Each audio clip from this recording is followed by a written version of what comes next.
There's 2 free seats at the front. They're more comfortable. Do I need a mic or am I loud enough? I'm loud enough? Good. We've got mics as a backup. Awesome. We'll kick off then. So welcome to SydDT number 90 in Melbourne. So welcome. So you might be wondering why Sydney Design Thinking is in Melbourne. Just put a strike through the Sydney part of it. We're really lucky to have UserTesting sponsoring. So you've probably seen the logos around, and we'll hear a little bit about UserTesting, but mostly this is about you. So a good excuse to bring a few from the Melbourne design and product community together. Hopefully a bunch of you already know each other, and if you don't already know each other, hopefully you're getting to know each other. A few drinks and snacks and things. So just to kick off, just want to acknowledge that we're on Wurundjeri country and pay my respects to elders past, present and future. I'm lucky enough to live, work and play on Gadigal country as well, so that's the country that I get to hang out on, and this is working. Cool. So a big thanks to UserTesting who's sponsoring today and making all the drinks and everything free. Thanks, Louis.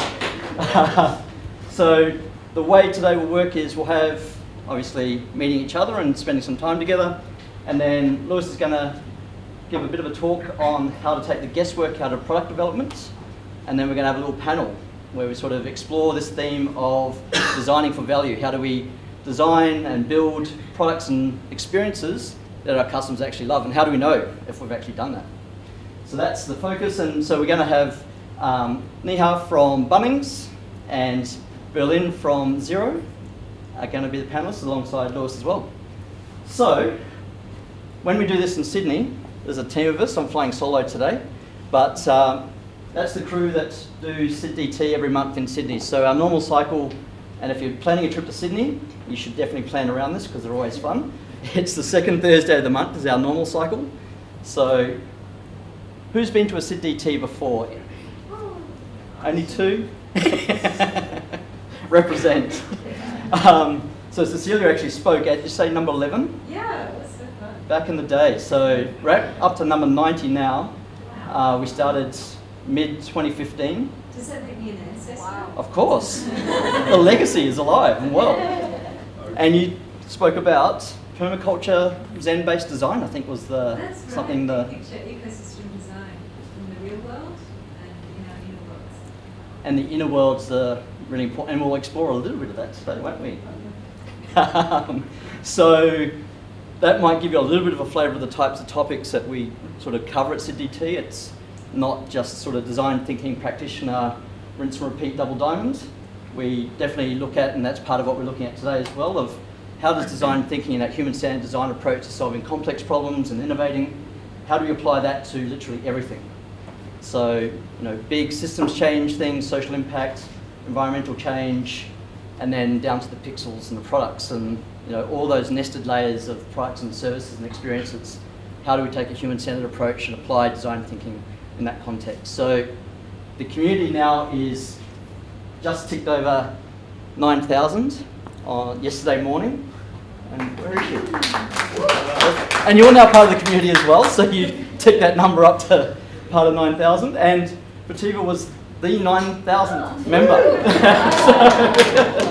So we'll celebrate to you. So it's been amazing watching how it's sort of grown over the last 8.5 years.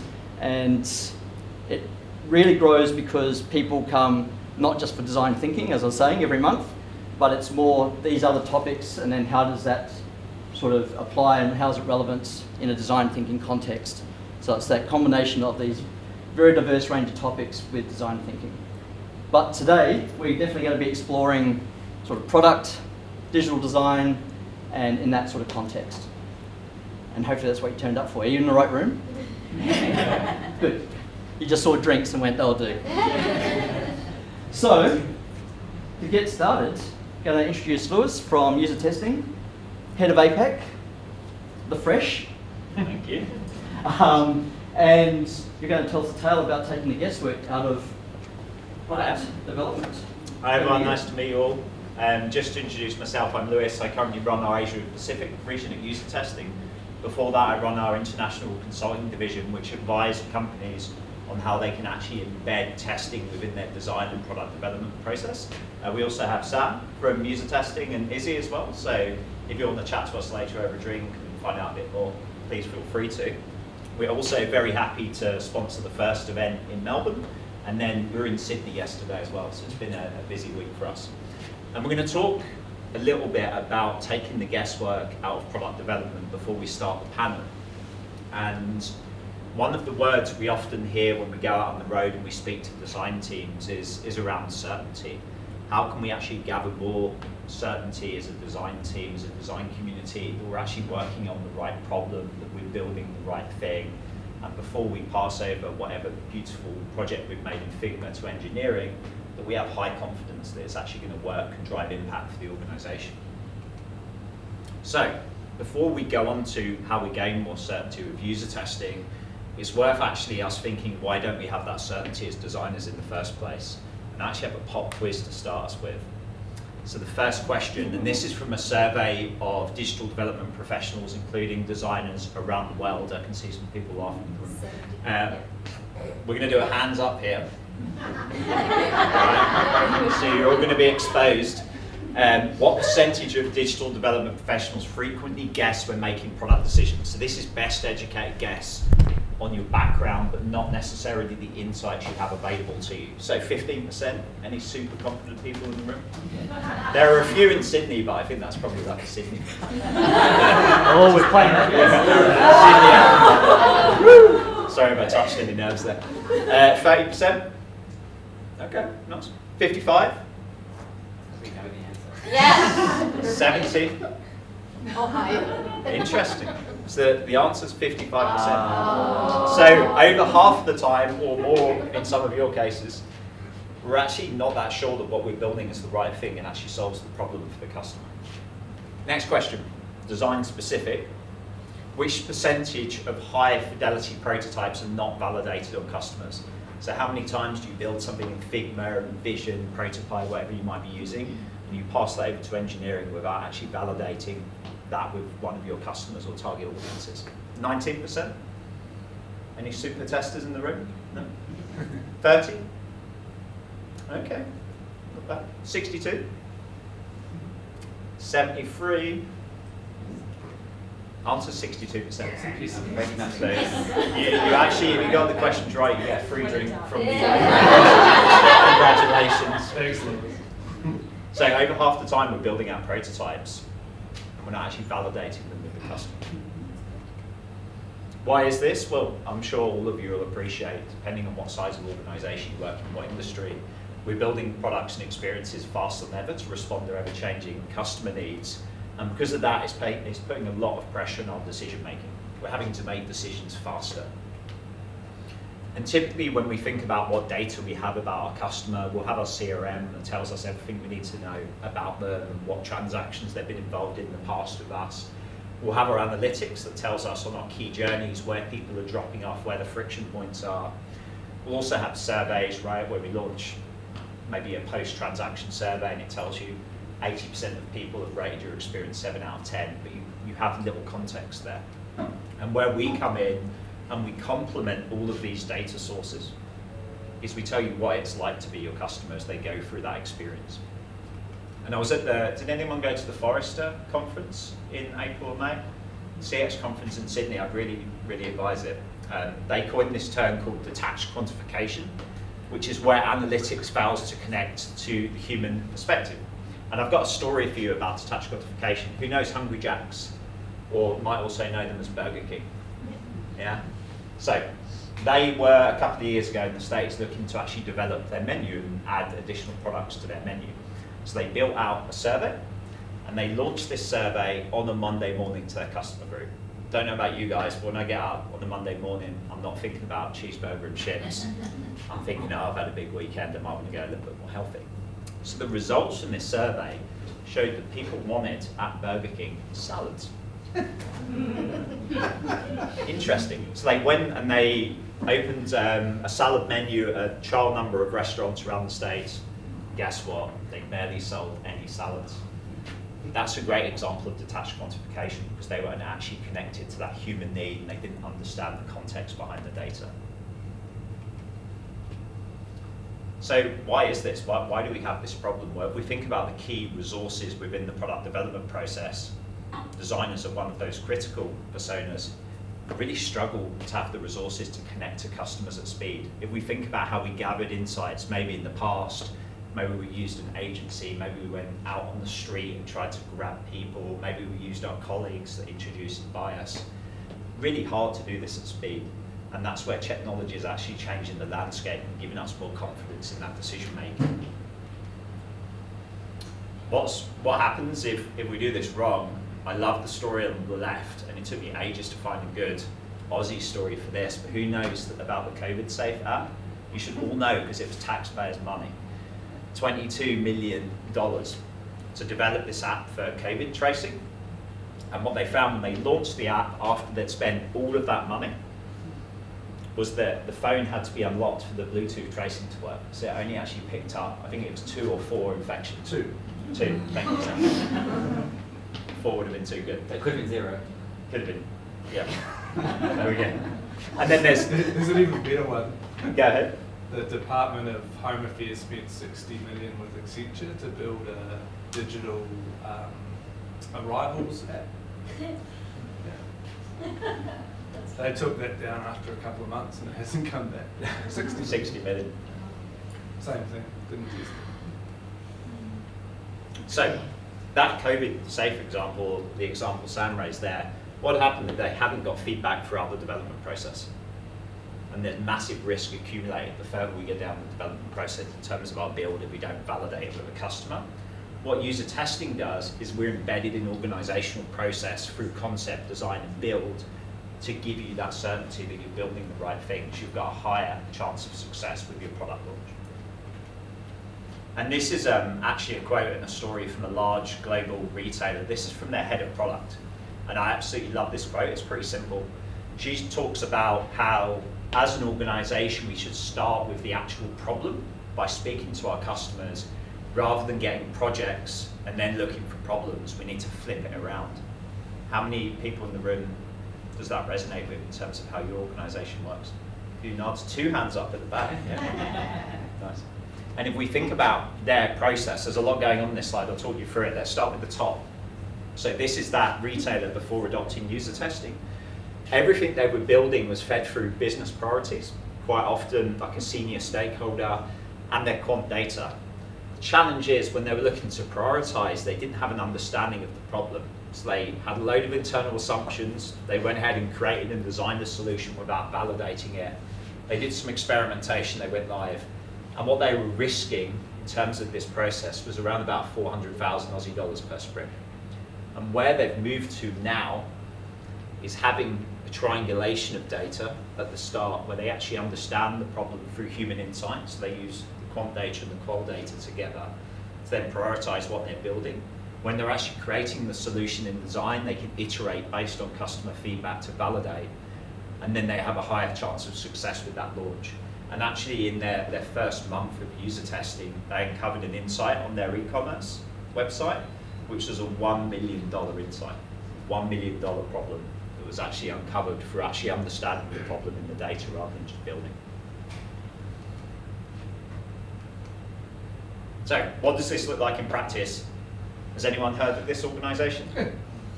No, it's fictional, so just trying to catch up. So this is a company called Flight. So it's a flight booking engine. They have a mobile app, they have a website. It's a way of booking flights online. And They've been looking to improve their flight finder functionality. It's a key journey for them. It's their conversion journey. It's where they generate all their revenue. They were struggling to actually fix this. They went through iteration after iteration after experiment to try and increase the conversion, but they never really understood the context of the problem of what they were building for. So, with a study in user testing, where the target audience was recruited in under an hour, so over 80% of studies fill within a few hours on the platform, looking at their key persona on the top left there, they were able to uncover some compelling insights that enable them to iterate at speed. They're an agile organisation, so they can still move quickly with this approach, but also with confidence. And I'm just going to play you back some of these insights. Click. But the round trip to me wasn't really noticeable. It's a bit like faint. The colour of it isn't really bold, etc., like the other colour, and you've got the toggle. It's not really that noticeable. Round trip. I prefer it return. I think return is a bit more of the nature that I would use, return journey, return trip, rather than round trip. So I would expect to be able to see price differences here. So I'm not just going to randomly start clicking through all of these to see the price on those days. I would want it to have like a little plus, in red plus 120 RP or minus in green, so I could see which date is going to be cheapest for me. I'm not going to this doesn't actually help me because I don't know where the front of the plane is, where the exits are, any of that sort of stuff at this point, or seat numbers. So this is just completely random to me.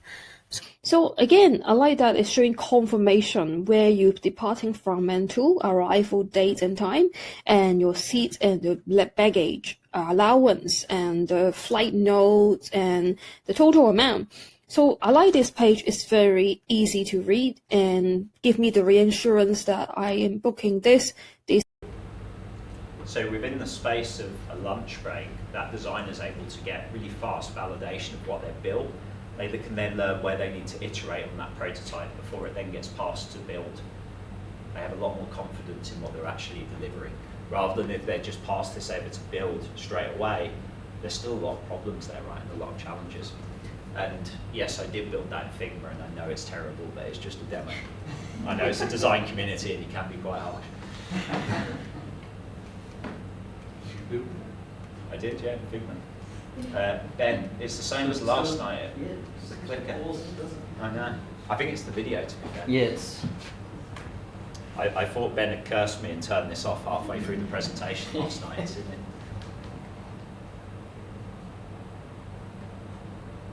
Thank you. I'll stay here. Yeah, well, good. So, very briefly, I'm just going to talk through 3 actionable takeaways that you can all take to your organisations around how you change and can adopt this kind of process in your organisation. The first one is connecting insights with value drivers. A lot of the time, we're very guilty of thinking, oh, this customer feedback was great, it was amazing, it was lovely, but we don't actually quantify it. Like, what problem is it solving in our business? Is it help saving us time in development and wasted rework? And this is the bad type of rework, not the good type of innovative rework. Is it decreasing our customer service costs by actually reducing the amount of people that call our call center agency? Is it driving revenue, like in the flight example? Really important when you talk about insights to actually connect it to what's going on in your business. I think as a design community, traditionally we struggle to do that a little bit. The second one is build human insights into your process. As I alluded to earlier, the traditional way of doing this, right, is we maybe use an agency, or the insights that we get, we put in a SharePoint or a Google Drive that people rarely look at, or they can't find what they're actually looking for. Really, the future of this is actually integrated into your tech stack. So for whiteboarding, if you use Miro or FigJam, you should be able to play the insights back when you're having those ideation sessions and making decisions on what to build and how to build them. For your engineers, you should be able to give them visibility of the insights you've made decisions on, so embedding them into Jira Product Discovery, into Confluence. Then over on the left-hand side, integrating it with your digital analytics stacks, whether you're using Google Analytics, Content Square, Full Story, Quantum Metric. What's really powerful here is you can actually get an ROI of these insights now. So that video clip from one person where they're struggling to go through a conversion journey, you can click through to your analytics solution and see okay, wow, 45,000 people have struggled with that problem this week, and it's costing us $80,000. That's really, really powerful. The third is benchmarking. I think as a lot of organisations that I've spoke to recently, specifically in Australia, they have the challenge of convincing their stakeholders of what to build or going a certain design direction, because they don't actually have a benchmark and metric to actually back up as evidence. And traditionally, maybe we'll use SAS or we'll use NPS, SAS+, etc. Could go on as design metrics, and these are typically attitudinal based.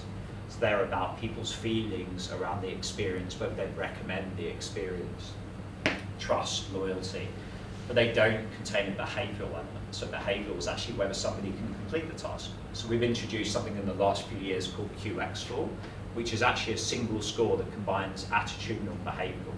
And this is used by organisations as a design validation metric to actually convince stakeholders on what to build, how to build something, but also as a benchmarking score to see how your experiences actually relate to your competitions as well. So it's a really powerful one if you're trying to win over internal stakeholders to do that benchmarking, and also prove out that you should have further investment in your design team and your product team as well. So if you get good at this, what can it start to look like? A lot of our customers have like watch parties in their offices where they play back the insights, which means they're not just siloed to one team. Anyone in the organisation can hear from a customer, and you can test really any experience, whether that's digital or physical.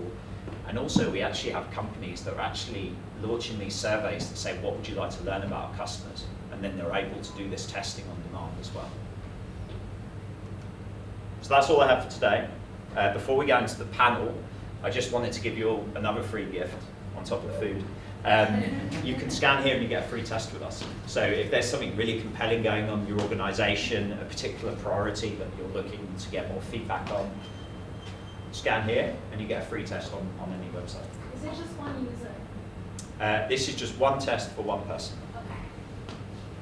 How many do you need? How many problems do you have? The negotiation on a Friday Arvo. Yeah, thank you for listening. Hopefully that was insightful, and yeah, looking forward to the panels.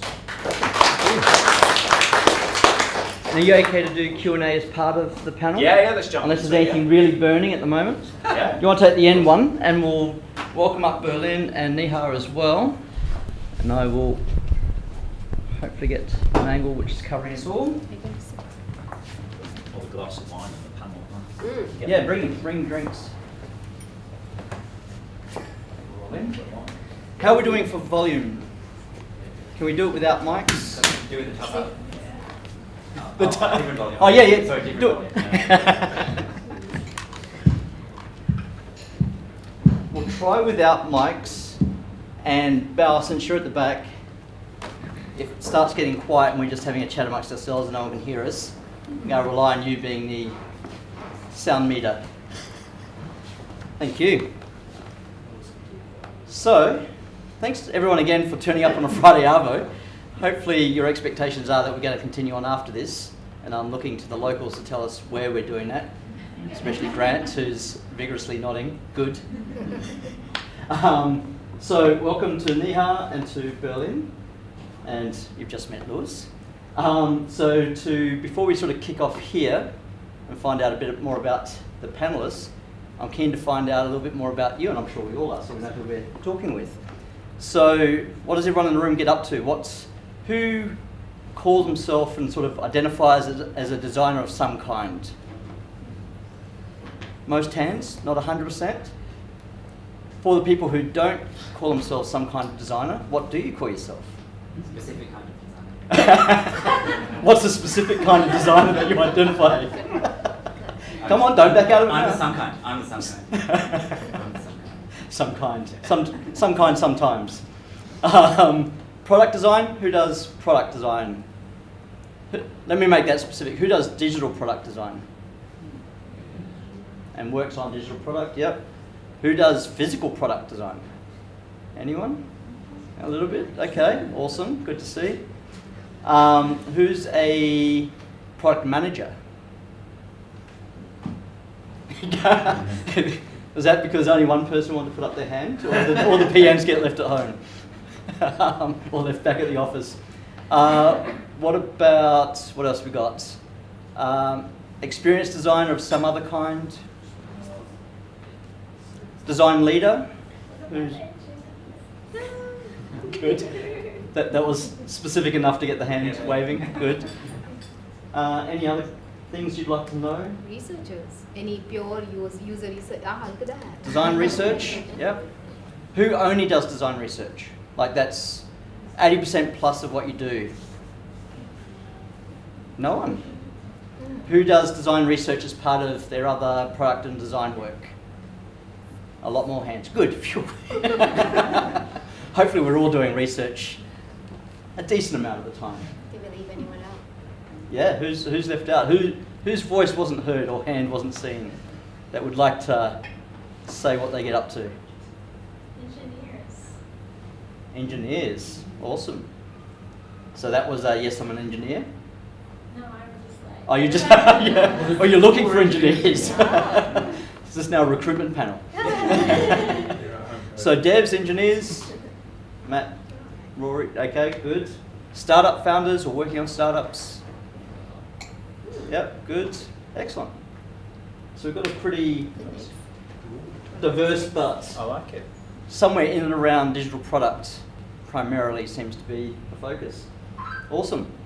So let's hear a bit about you. So I'd love to hear what you get up to, and so a bit about you, but also the product that you work on. Yeah. So as we sort of intro, and feel free to add anything you want to what you haven't already, but keen to hear what's the product, how long has it been around, who uses it, a bit of context for the framing that you're bringing to it. Yeah. All right, I'll start. Hi everyone, I'm Neha Karira from Melbourne, and I am a mum of a little one, so she wakes me up, she keeps me busy.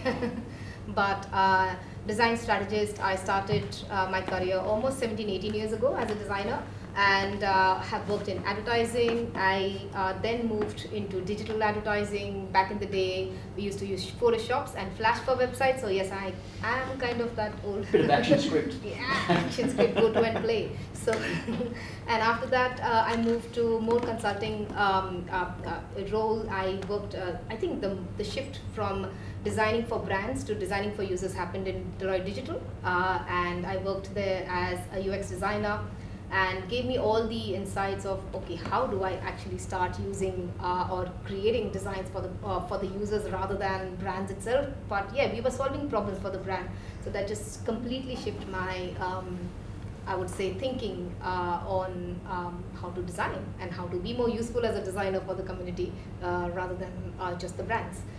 Then moved on, and one of those clients back then, I happened to just then move to Melbourne, and that's my story. I'm originally from Bombay, and yeah, here I am back here. So I currently am working as a design manager at Bunnings, and I look after the digital team of product designers and design researchers and design leads as well. And we look after the websites, some apps, and our cohort of customers are you and I, retail customers, our trade customers, tradies, trade customers, and and of course some suppliers. So it's a range, it's a remit of customers in Australia and in New Zealand. And otherwise, what I love doing is I'm a visual artist, so I have a background in painting, and I just do that if at all I get the time. And a designer by heart, and I've just moved careers, but it's mainly anything around design, and I just, it's my passion. Awesome. Yeah, and really nice being here. Thank you so much.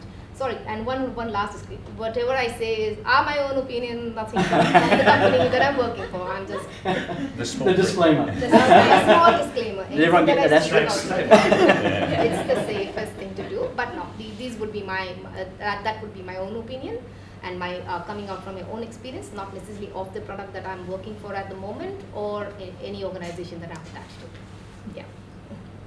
Well done. Berlin, tell us the tale. I'm like the opposite of Neha, which is great. So I am Berlin. For anyone who's wondering in the back of their minds, I was named after the band that sang "Take My Breath Away" in Top Gun in the 80s. Nice. Legit real story. Legit real story. Is there a karaoke song? Surprisingly, no. Surprisingly, no. But let's just get out of the way. Anyway, so I am a senior product designer at Xero.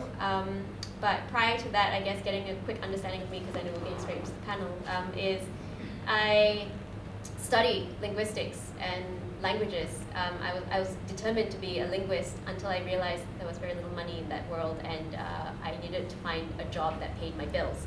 So I went into advertising, did that for about 7 years. It was really awesome. I did media strategy, understanding how technology was impacting our lives from like an advertising perspective. Saw a lot of things that concerned me about privacy. I won't name what we've done, but it made me wonder like where I wanted to go with my career, and thanks to an old mentor and manager who went to AGL and learned about the experience design practice there, said, hey, there's this whole world where it actually could use your linguistic skills, because part of being a linguist is doing research. So I was like, cool, let me look into it. And so I pivoted my career after 7 years in advertising into design. And my background has been primarily in, I would say, medium to corporate. So I've never done startups, I've never done agencies. I've done, I went to NAB, went to Belong, which is a subsidiary of Telstra, and I'm currently at Xero, which is HQ'd in New Zealand. But they operate all over the globe, including Australia, and we have about 4,000 people, so it's pretty big. The design team there is about 100-something people, and yeah, that's kind of a bit of an idea of where I'm at. So a bit different to Neha, which I love, and I look forward to sharing my perspectives here from someone who's 5 years in the industry, so not a design, well, we can talk about this in a bit, but not a design leader or a people manager, if you will. A design leader. We'll get into this in a bit. But I'm coming from that perspective, so I'm really fortunate to be able to share that perspective here. Awesome, thank you. You all know me. Moving on. Any threads that just came up that you want to add to, or? No, I think my perspective will come more from working with design teams at various different organisational sizes, from large enterprise all the way through to like 10-person startups, and how they can incorporate customer voice and how they build products. Awesome. And I think I did my usual thing and didn't actually introduce myself, which I tend to always forget that part. So I'm Ben. I'm a designer coach and the founder of Dynamic 4. We're a social enterprise and B Corp. So everything that we do at Dynamic 4 is really focused on how do we use design and innovation to then help create the conditions for people and communities to be happier, live on a planet that's healthier, and how do we live and do business in more regenerative ways. That's basically the short version is design, regenerative innovation, and well-being. Where those things come together, that's the place I play. And I wrote a book a couple of years ago called Solve Problems That Matter, which is how to design, build and launch a social enterprise idea. So it's very much an action workbook, and I'm the co-founder of SydDT, which we started back in 2015, that's a lot about me. So keen to hear a little bit more about the context that you're working in, quite different sort of industries that you're sort of working in, and Louis, you're working across all the things, and on a global scale as well, so really curious that perspective as well. I feel an affinity because I grew up as a brickie, so my dad's a bricklayer, so I'm very much the trades.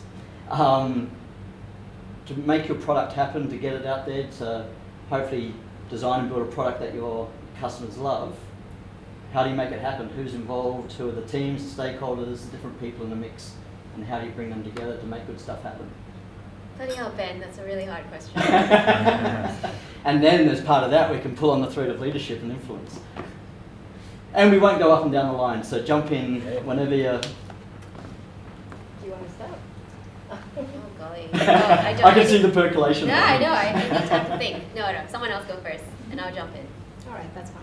I can talk about the digital side of things, because to create any product, we do need certain set of standard skills, but also not necessarily skills that are really within their own experience, but a mix. Somebody from linguistic now becoming a designer. These are really good skills as well. So yeah, a product manager, a designer, a UX designer. Thankfully, we have past that phase when we had to prove that why we need product designers or UX designers. How did you get past that point? I think it's been more than a decade that it has changed. Within yeah. Your experience, Within my experience, we did have to show a lot more of value for design we now need to show a lot more value of the design that brings in rather than why we need designers or researchers. I think we have seen that change. And with say 2015 was the first time you might have had your first SydDT compared to that, and when you had to like, this is design thinking, why we need agile, why we need to iterate, why we need design thinking, to now everybody knows that. So it is little bit of, we've passed that phase. And it's in a good way. Is that the experience of everyone in the room? You no longer need to prove the value of design? It's just accepted? Mixed feet? Can we ask the participants to Need a bit more volume? Okay. Okay, you take that one. Thank you. You got one as well. Rather than roles, I should have There we said. go. Bunch of people who are really passionate to solve a problem for the customers are the ones who should be making. So to your question, who should be involved in making and what kind of teams you are? All people who are actually literally there to make a difference and to bring out the best for the business and for the customers. So it's people, engineers, developers, designers, product managers, business analysts, the backend engineers, ops and change managers. So there are so many people. So who all are the people. Yes. They actually do play a role in bringing out the digital product that we have, that we built for. I will. Yeah. Is it working? Yeah, Is it green? Yep. Oh, it is working. Is it? Okay. It's just very quiet. Yeah, it is. Hello. Oh, See, I'm not going crazy. All right. That was a difference. Yeah, it was a difference. I would extend Neha's point and actually question, like, yes, okay, makeup-wise, that's who we have as roles, but we've been having this really interesting conversation at work about how, and again, my perspective is coming from a large organization. A lot of the times it's like, we need to form a team, let's get the people who are in these roles into the team. How many times have we ever asked, do we even have the luxury to ask, this is the problem, this is the kind of skills we kind of need, who is the best PM on this thing, who is the best designer with the skills on this thing, who is the best engineer on this kind of problem? We've never had the luxury to look at it, and so I'm currently on a project which is quite fascinating, but if you ask me personally, I don't think I'm the right person. In fact, if I looked at it, I think it's a service problem, which is great, good growth for me, but you could have, there was a missed opportunity with someone else with the right skills and maybe the right interest, but when companies look at it from like bums and seats, that's the way I've seen it, but it's a missed opportunity because product design spans of what you can do. The problem that you're trying to deal with might require like heavier investment, either on visual, heavier investment on research when it's ambiguous for a while. It may need a bit of both, so that's again a different thing. In my early days, when we had the luxury to slow down a bit, when I got hired, I remember saying, these are my skill sets. I'm stronger in discovery, I'm not as strong in delivery, but it doesn't mean I can't do it. It's just that if you want someone super visual, I'm not your best person, and that's okay, but I don't want you to miss out on an opportunity on somebody else who is good. And they placed me on a really complex, ambiguous problem, and it was amazing. But I don't think companies have had the luxury to do that all the time. And what do you reckon would have to be true, or what would the conditions be for that preferred scenario to be a reality? I really think like buy-in at the top and passion, but also I think this is beyond design, but like the reality is we want to stretch our resources as far as we can. So you're just trying to like put one person on this, one person on that, one person on that. We've talked about pairing and we thought about, I mean, I don't know why, designers are problem solvers, right? So we talked about it, how can we make this work for the business if we pair, because that's two people on one problem. And I'm like, what about two people on two problems? But you're pairing up so you get two different ideas, but you get passionate people on two separate problems, but working together so they can jam instead of being alone, begging someone else for their time to do a crit. And I think a lot of it has to do with buy-in at the top. So until the structures change, you have to work within it. And I'm just speaking on behalf of my experience. So there might be another company out there who's doing it better, but I think it can be done better. I just probably add on to that. I probably don't need that. I'll be waiting now. Don't give them the money. No, I'd probably just add to that. The companies who we've seen build the best products, they take the time and start the process to fully understand the problem. And then to your point, Berlin, you can then start to have relevant skills brought into that project or initiative, rather than just moving too quickly that you kind of bypass the problem statement and the understanding of what you're building. The other thing that I think is really interesting in terms of the teams that build the best products is the teams with the least silos in their product design organisations. Like I was at a product organisation earlier this week. I was waiting for the booze then from the designers. But they were talking about the technology they use, and a lot of the technology product managers are using, the designers don't have access to, and the engineers don't. And we create these silos, and it means we're not actually moving in the same direction in terms of what we're building. Interesting. Lots of threads to pull on there. Yeah. And they might come out in this next part to a degree, is your customers of your products, and I know you might need to be a little careful here, how do they feel about your product and how do you know? I haven't answered this. And all three of you can answer this one.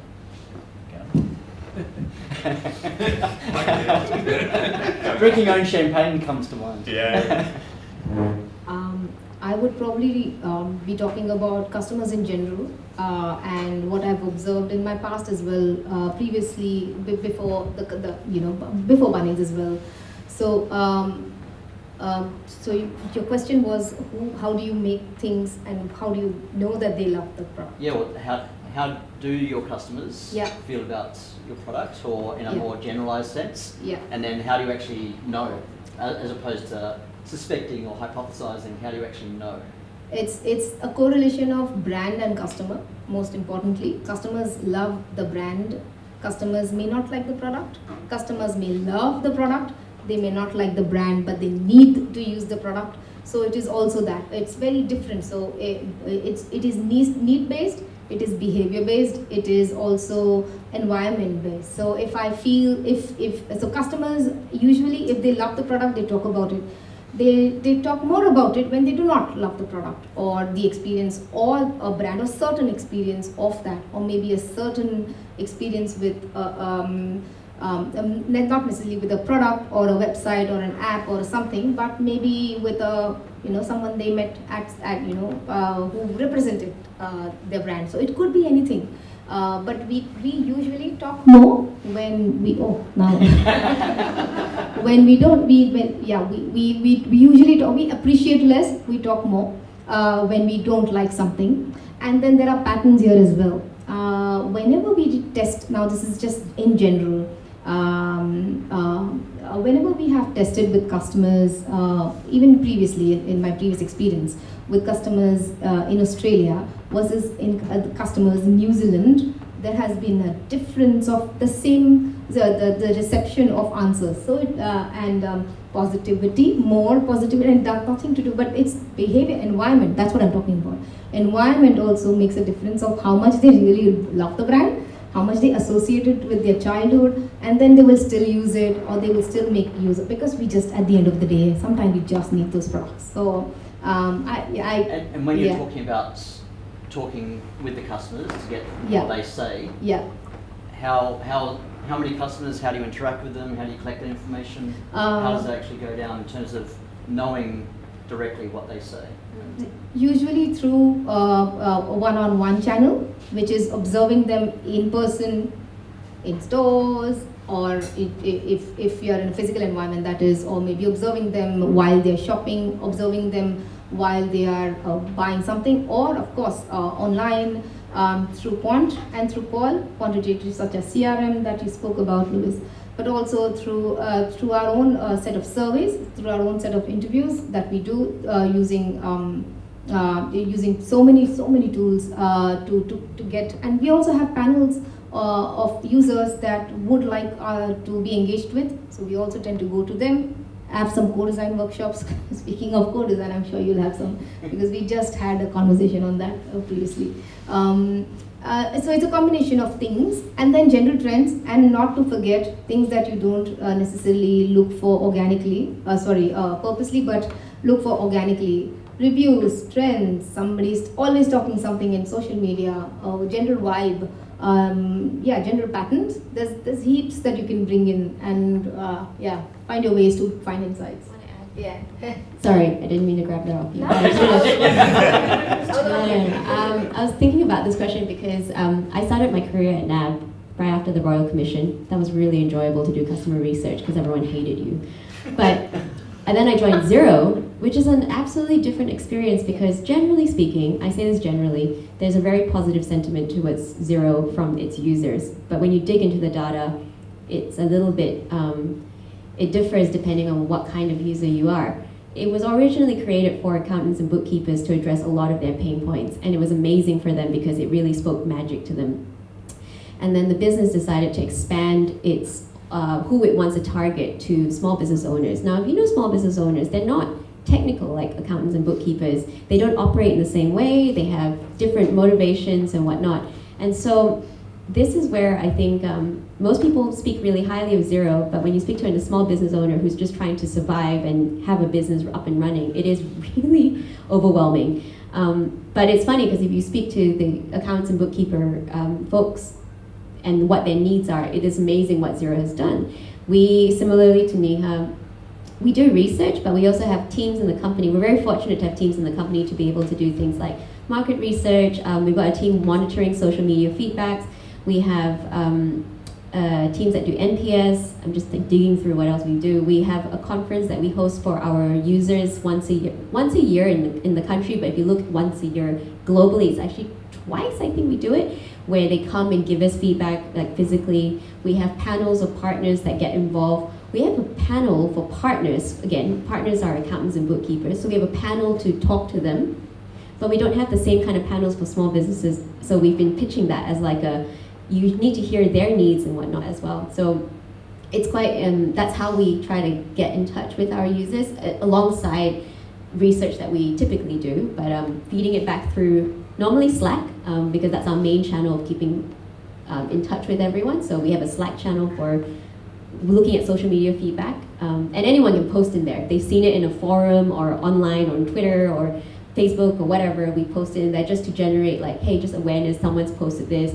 For a product person, if you own that space, it might be curious for you in case it speaks to a feedback that you've seen before. For a salesperson, they're like, can I jump on that so I can convert them? It's like different people want different things out of it, but we try to make it really visible so it's not just a design research special thing that's hidden somewhere, you know? Yeah. And does everyone know Xero? I'm assuming everyone knows Bunnings, and you know user testing now if you didn't already. Does everyone know Xero? Yeah. You remember the early days of Xero when the tagline was something like "making accounting beautiful"? Yeah. Like, it is. at least in those early days, I haven't seen it as much as it's scaled, but that was definitely the general sentiment, including amongst designers, as like small business design firms and freelancers really bought into that message and that tagline. Yeah, and I think the difference between Neha's business, where she works at, and where I work at, is that mine's a SaaS, a pure SaaS, so software as a service. I think the biggest challenge is you don't have the luxury to go into a place where you can see how things operate. You have to go to the customers. When I worked at NAB, I could go to a branch and watch how the interactions happen. It was quite a different kind of research, or at least empathy experience. So is that then more through analytics and stats, or do you have ways to sort of do first-hand observation? First-hand observation has been quite moderated because I think there's a lot of financial data there. Yeah, well, a lot of financial data, but as we've scaled, I think privacy has been a thing. Like, I loved what you showed up about having watch parties in the office, and like, in theory, I love the idea, and then I put my hat on like with this work where I work, and a lot of it is about privacy, about like, you know, the individual that was recorded, do they know, do they consent to this? I think on one hand, we're very fortunate to dig into the privacy lens of research and customer privacy in our company, but the downside is sometimes it makes it so challenging to make it accessible for non-designers or non-product teams to consume it. I don't know what the answer is, but how do you work around that at the moment? We do host playbacks of research in snackable bites, especially we can remove PII, we do, and we pass it into different. Slack is our real heartbeat of the company, so that's where we put out a lot of our efforts on. But if there are any presentations that include reels, like highlight reels, there's a central database that stores it. So every 6 months, as per GDPR requirements, we delete it, but it's stored in one database, as opposed to it being stored in a million files everywhere, because that was a big problem. So I think that's been a really awesome thing. If you're doing reels, we've got an amazing ops team that every 6 months for whatever projects they go in, they let the design and product team know, by the way, I'm going to delete all this data. just so you're aware, and all the times we do know. But 6 months later, you don't really need that data, so we delete it as per our consent forms. Awesome. And then in the user testing context. What do user testing customers think of user Yeah. testing? Neha, do you want to answer that? I want to know how you know. I think we're very fortunate in that we can do user testing on user testing, right? So from our technology perspective, we can use that to iterate our product. And for example, some of those iterations have been from a financial services perspective. When PII is on view, we introduced a blur feature. So does everyone know what PII is? Just to do acronym check. Yes. Personal identifiable information. Thank you. Okay. So you can blur that now. So then you can still do your research, you can still get your insights, but it's all blurred. And you can still see the customer automatically blurred? speaking out loud, automatically blurred, yeah. Another one would be like there's more designers, more product managers using our technology. They're pretty time-strapped people, right? So can you bring more AI into the solution to help us surface actionable insights and make decisions really quickly?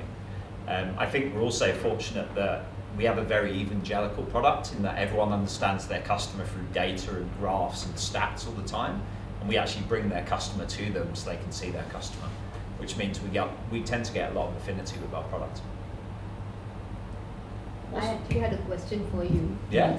Is that how this works? Your customers are, sorry, Ben. No, that's good. Because this is, your customers are designers and researchers and PMs, the ones who are, so have you seen, and maybe in your previous one, so a difference in the way your current customers talk about the problems, in the nuances, compared to general problems that is there a difference in the cohort of customers being designers and researchers? Yeah, I would say so. Like one of the things we built out is a template library across the product development cycle, and PMs typically use us at the start when they're doing that discovery piece and focusing on the roadmap, how to prioritize, what to put in the short-term roadmap, what to put in the long-term. Their kind of question set or challenge set is more around that. Whereas a designer, it tends to be more tactical, right? Yeah. Can we get feedback on this prototype? Does it solve the problem? Can I confidently move it to build? From a researcher's perspective, it's more strategic. So looking at the long-term vision, how do we benchmark against our competition? How do we innovate? How do we approach this problem next year? So we have loads of different user groups on our platform. I think what we've been focusing on is how we can enable as many people as possible to talk to a customer, because especially in this world when, you know, economic challenges, AI coming in, everything else going on, everyone in the organization should be able to talk to the customer to actually help them make their decisions. I'll also add, we're like any other business, our customers think our product's too expensive.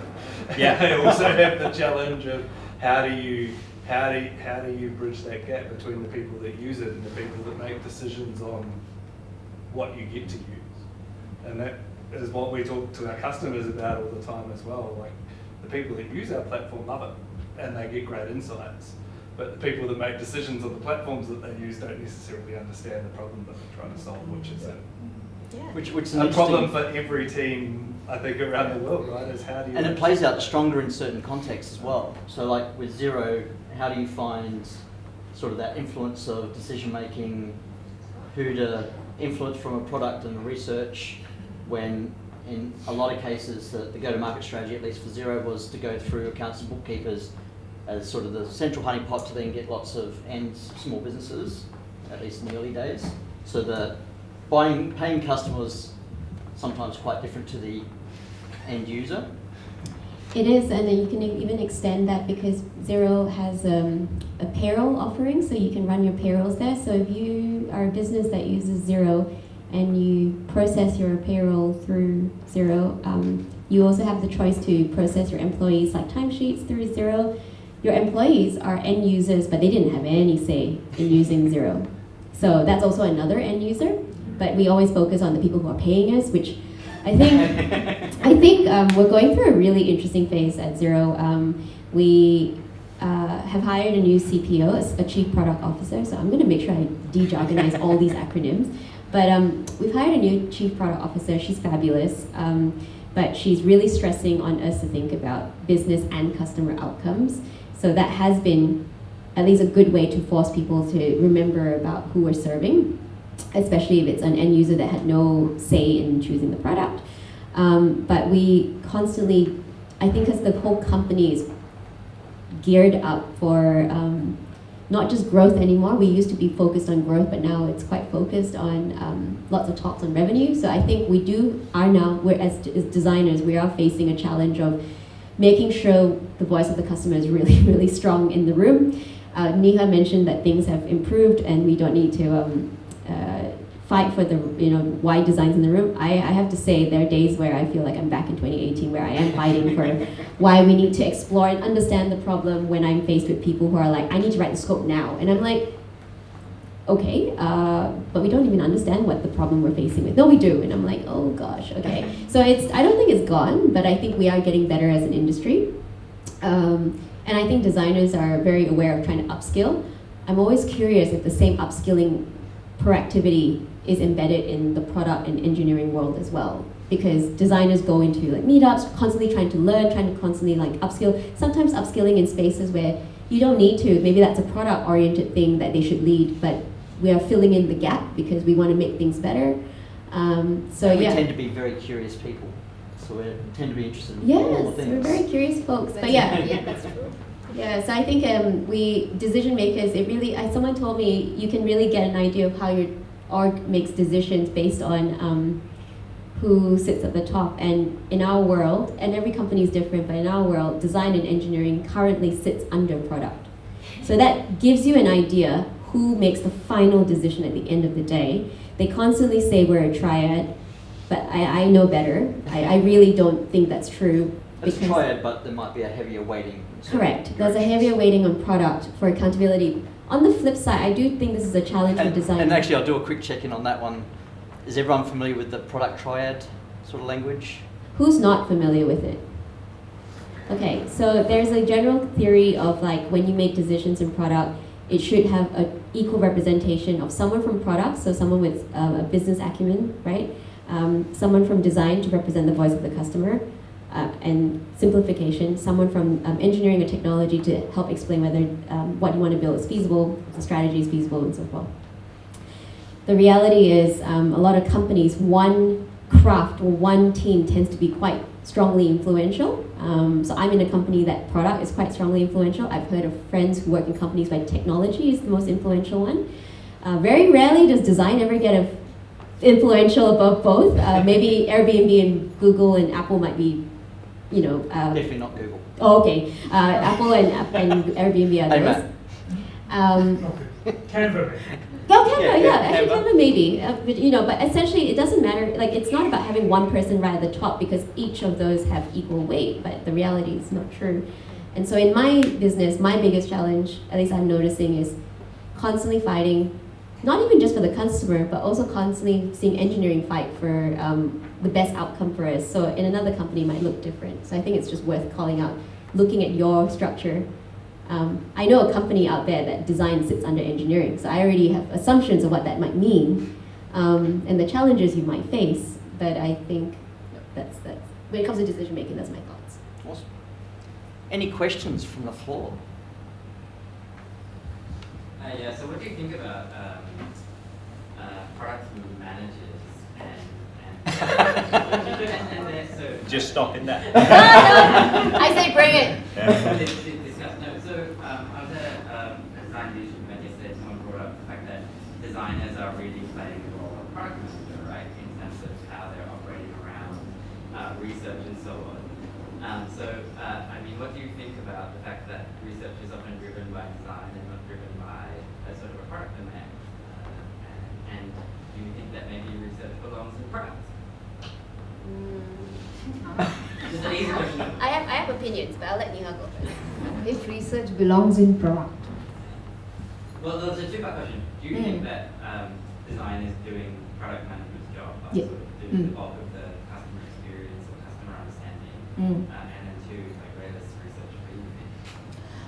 I can answer the first one very easily. And you did tap on it.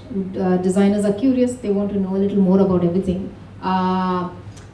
Things in terms of what we design as a final solution has Again, not saying that it has been wow fantastic, but things have been slightly more resolved for compared to we have got really good frameworks now. We have got really good frameworks. Of course, depending on the companies, we have different frameworks that we create. But we've gone through that phase of creating what works very well, which means now what is the next big thing that we can solve for? We've been very close to customers. It's important to understand the business side of things. Hence, I think designers are trying to understand business, which predominantly has been a PM's role. So it's not necessarily tapping again. I think we're like a good complementing because hence we're tapping into more like, okay, so but how is actually whatever I'm doing as a designer, that I'm adding a component, I'm adding a button to my website, and how is that really applying to business? And why do they need a designer for that matter, right? You might just ask, yeah, but because of that button, now they can there's a bit of conversion, and that's how you start cascading to. That's why now the business has more, 2% increment in revenue. That's what they want to hear. So exactly what do you mean by revenue? We designers are just trying to unpack what is revenue and how are the value of designers is actually reaching the business. So it's kind of playing the role. And before I'm still going with the first one. Product managers create roadmaps predominantly, right? And they create the strategic part of what is coming up next, what's coming up for the quarter, or what's coming up in 2 years, and how we should be planning ahead for the work accordingly. Not necessarily always driving what they're doing. They are also asking and complementing. It's about what the business wants. It's about what the team wants, what the digital team wants, what the designers want, what the customers, etc. I'm saying at the end somebody has to still drive it. They kind of drive because that's the responsibility that they have. We also have to, okay, how long are you going to design this for? What do you reckon will be what kind of estimations do you give? So we do as designers do our own estimation plans, which is nothing but a roadmap, which fits under a little bucket of a bigger product roadmap. So I think we play roles which are more embedded than complementing, I feel. The big Venn diagram. Yeah, the big Venn. And I haven't even come back to your question, which was researchers and ideally they should sit neither in design or product. They should outside of both. I strongly why? Because they are pure voice of customers than anybody else. We are still designing for the business and for customers, but taking a lens of both. And we are driven by the product that we are building. Researchers bring a very design researchers bring a very non-biased view of this is what the customers are wanting. These are the insights. These are the trends. Let's start looking into it.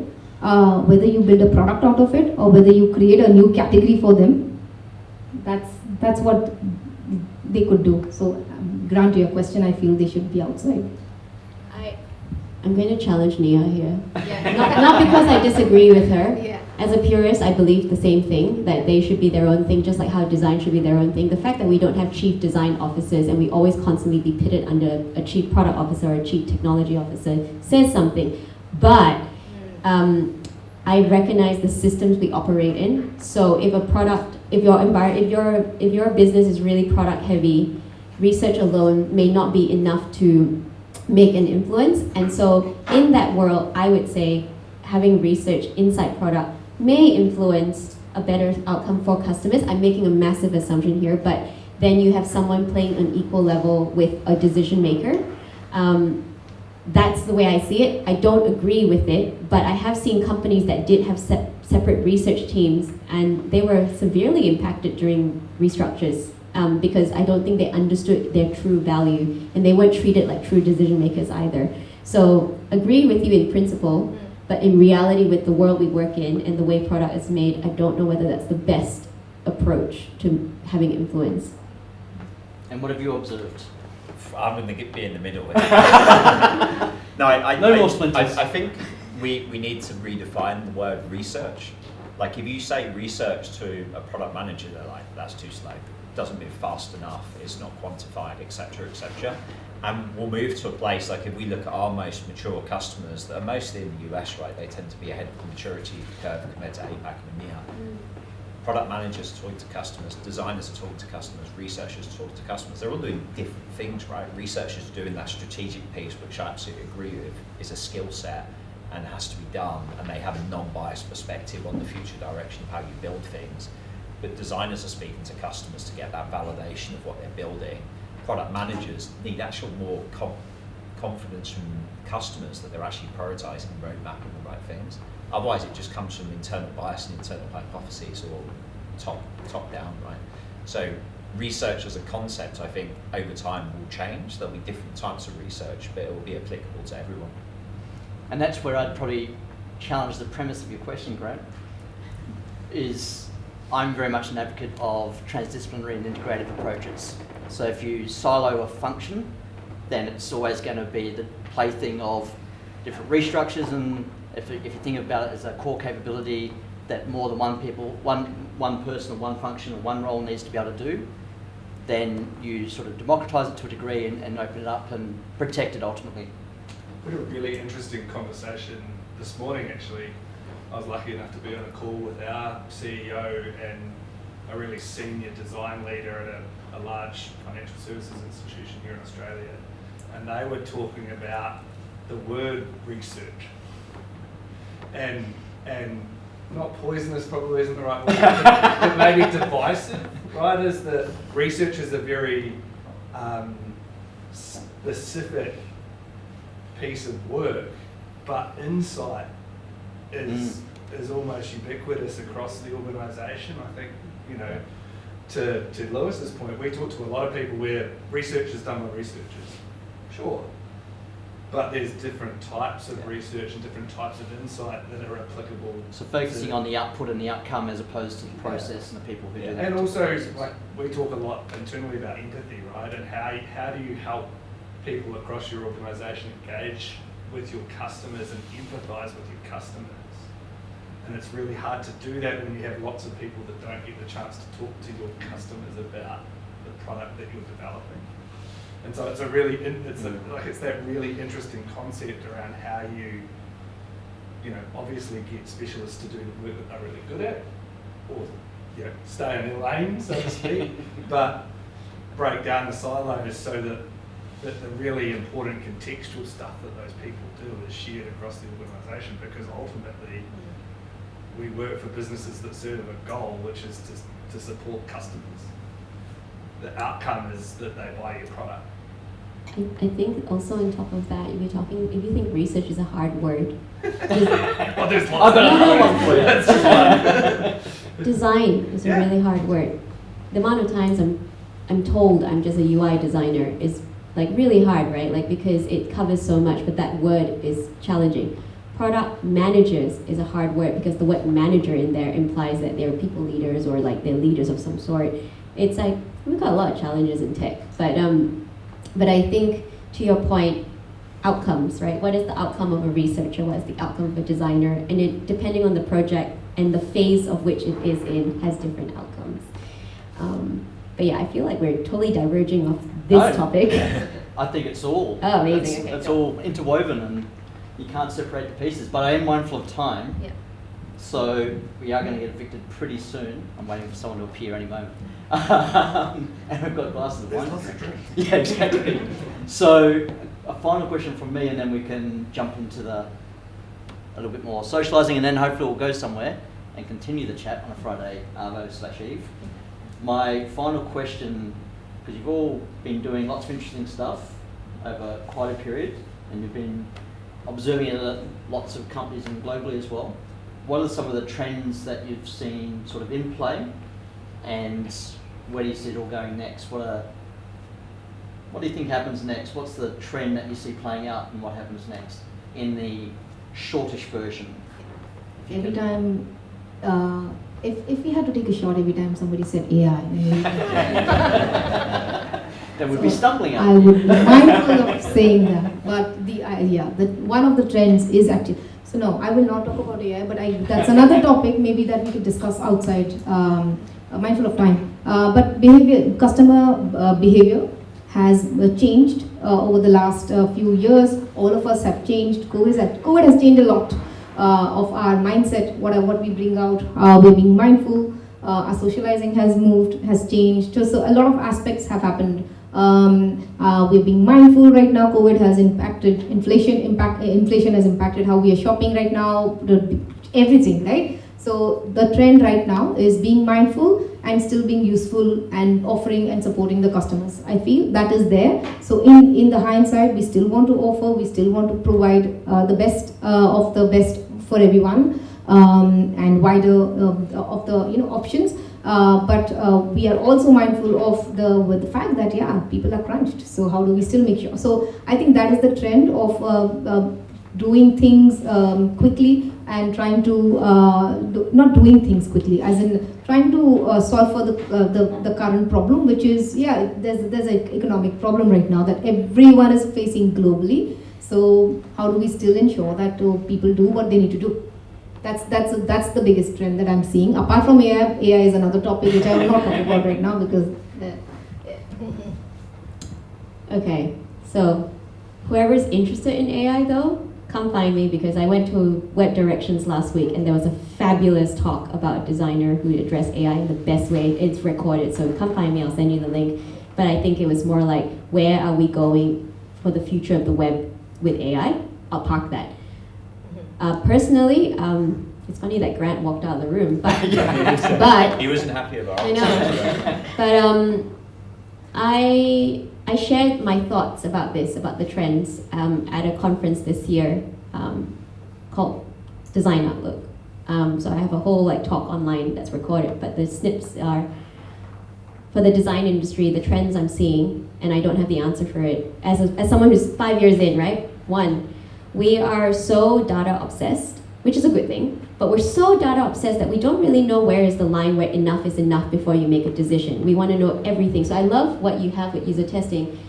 Then it comes back to us as humans to figure out when is enough, because we'll never know everything. We'll just know enough to validate, to minimize a risk, but there's always a chance the thing will happen, right? Are we willing to take that risk? We don't know, and we leave it to data instead of our own decision-making skills and our risk-taking abilities or assessments. So that's the first thing I'm noticing as a trend in design. And the second thing I'm noticing is our productivity mindset in design. We're constantly trying to make things faster, we're trying to make things quicker, more efficient, when actually design as a creative process cannot be systemized. It can, but is its best skill? Hi, Grant. I'm talking about what I ranted on stage about this year. But yeah, I think that is a really interesting trend we're seeing, where everyone's got frameworks to make you work faster, to make you work smarter, and a lot of the times understanding the problem is not that fast. You can find things that help you, but if we became really systemized, I'll steal a word from Grant, but how are we different to a really organized BA? What special sauce do we bring as a designer then, right? So I think that's the trend we're all going in. How we pull out from that, or how we differentiate from that, how we answer the call to that is going to be quite interesting, especially as we are so remote. I didn't change careers into design to sit in front of a screen alone every day. That's how I feel. I'm really efficient in my work, but that's not what I went into design for, and I'm feeling disconnected from it, but I'm seeing the trend in that. And I don't know where the design industry is going to go in the next 10 years, but I'm very curious to know whether we'll self-correct as well. Maybe I'll use the mic. Oh, yeah. Is that good? Please. Oh, is that better? Oh, sorry. I think mine's around efficiency. We've been focused as product design organisations for a long time about speed, but I think moving forward it's going to be more around velocity. So moving at the same speed, but moving in the right direction. And that's really, really important. If we think about that quote I showed earlier, that company, 80% of what they built the year before, it was trash. They had to keep innovating it to keep meeting the right outcomes. And maybe you've seen this as well. We're working a bit leaner this year, right? We've got less resources, so we need to work smarter. And I think that focus on efficiency is going to be really, really interesting over the next year or two. And that's a big shift from maybe where everyone was 3 to 5 years ago. Awesome. Thank you. definitely, I'd love to have this conversation for many hours to come, but we better wrap up. So please join me in thanking Neha, Berlin, and Louis. And where are we going next, by the way? Other than, I'll quickly put this up. So if you find yourself in Sydney on the 7th of December, you should come to Sydney on the 7th of December. Normally a couple of times a year we do design mega meetups. So SydDT with IXDA Sydney, Enterprise UX, which is also, they ran a meetup in Melbourne for the first time, I think last month. Yeah. And CCX. So the four of us for the last few years, probably 5 years or so now, we've been doing at least one, if not two or three mega meetups. So good excuse to come to Sydney for a party. There'll be lots of us and we'll be having fun. So hit that QR code, that'll take you back to the SydDT meetup page. But thanks for coming today.